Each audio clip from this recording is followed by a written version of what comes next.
Hi అండి, అందరికీ నమస్కారం. వెల్కమ్ బ్యాక్ టు గుడివాడ వంటలు. ఈరోజు మన కిచెన్లో రెసిపీ వచ్చేసి ఎంతో రుచికరంగా ఉండే ములక్కాడతో పాలకర్రీ. ఒక్కసారి మీ ఇంట్లో ట్రై చేయండి. చపాతీ, పులక, రైస్ అసలు దేనిలోకైనా అదిరిపోయే రుచితో ములక్కాడ పాలకర్రీ. అండ్ ఫ్రెండ్స్, మనం కిచెన్లోకి వెళ్ళిపోయి రెసిపీని స్టార్ట్ చేసేద్దాం. ఈ రెసిపీకి కావాల్సిన ఇంగ్రీడియంట్స్ ఇక్కడైతేనండి నేను 2 ములక్కాడలను అయితే తీసుకున్నాను. దీని మీద ఉన్న తోలుని అయితే తీసుకోవట్లేదు. మీరు కావాలంటే ఈ తోలుని తీసేసుకొని ఈ సైజు ముక్కలుగా కట్ చేసి పెట్టుకోండి. 4 మీడియం సైజు ఉల్లిపాయలని తీసుకొని ఈ విధంగా సన్నగా కట్ చేసి పెట్టుకోండి. ఈ కూరలో ఉల్లిపాయలు అనేవి కాస్త ఎక్కువగా పడతాయండి, చూసి వేసుకోండి. స్టవ్ ఆన్ చేసుకొని స్టవ్ మీద ఒక ప్యాన్ పెట్టుకొని 2 టేబుల్ స్పూన్ దాకా ఆయిల్. ఈ ఆయిల్ కాస్త వేడెక్కాక ఇప్పుడు తాలింపు దినుసులు, కచ్చా పచ్చాగా దంచుకున్న 4 వెల్లుల్లి రెబ్బలు, వీటిని కాస్త వేగనివ్వండి. ఆవాలు, జీలకర్ర, మినప్పప్పు, పచ్చిశనగపప్పు మొత్తం కలిపి నేను 1 టేబుల్ స్పూన్ దాకా తీసుకున్నానండి. వెల్లుల్లి రెబ్బలు మీకు ఇష్టమైతే వేసుకోండి, లేకపోతే స్కిప్ చేయండి. కానీ వెల్లుల్లి రెబ్బలు వేస్తే కూర టేస్ట్ అనేది మరింత బాగా పెరుగుతుంది. ఈ తాలింపు కాస్త వేగిన తర్వాత ముందుగా కట్ చేసి పెట్టుకున్న ఈ ఉల్లిపాయ ముక్కల్ని వేసేసుకోండి. 2 పచ్చిమిర్చిని కూడా కట్ చేసి వేసుకోండి. కొద్దిగా కరివేపాకు, దీంట్లోనే రుచికి సరిపడినంత ఉప్పు. ఈ కూరలో ఉప్పు అనేది ఎక్కువగా పట్టదు ఫ్రెండ్స్, చూసి వేసుకోండి. ఉప్పు సరిపోకపోతే మనం చూసి వేసుకోవచ్చండి, ఒకేసారి మాత్రం వేయకండి. 1/4 టీ స్పూన్ దాకా పసుపు.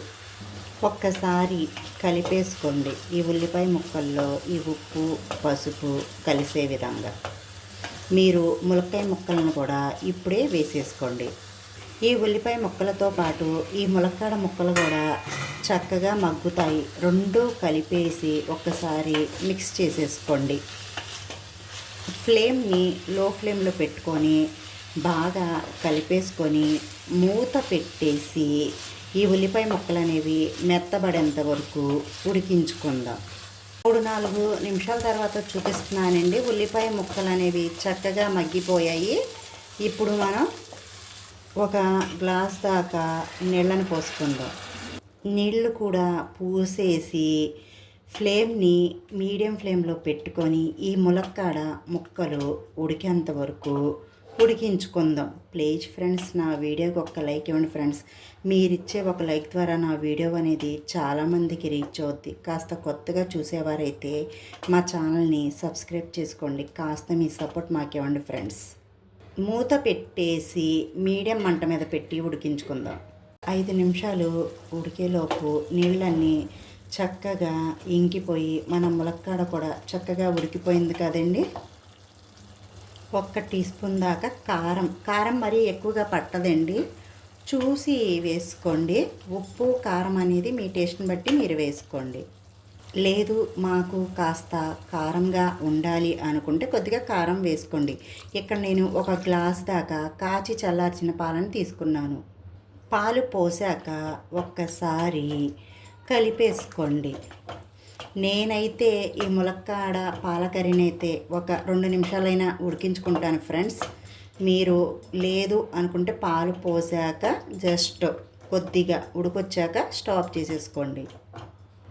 మా ఇంట్లో పాలు అనేవి ఈ కూరలో కాస్త విరిగితేనే ఇష్టపడతారు. ఒక్కొక్కరికేమో పాలు ఎరగడం ఇష్టం ఉండదు.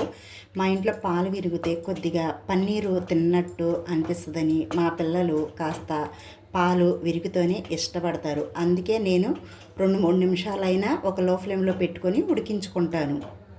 ఫ్లేమ్ని మీడియం ఫ్లేమ్లో పెట్టి మూత పెట్టేసి 2-3 నిమిషాలు ఉడికించుకుందాం.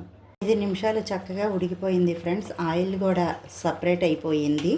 ఈ కూర అనేది చాలామందికి తెలిసే ఉంటుందండి, తెలియని వారి కోసమైతే ఈ రెసిపీ. ఈ కూరలో కారం కూడా ఎక్కువగా ఉండదండి, పిల్లలు కూడా భలే ఇష్టంగా తింటారు. ఒక్కసారి మీ ఇంట్లో ట్రై చేయండి. ఇప్పుడు మనం స్టాప్ చేసేసుకుందాం.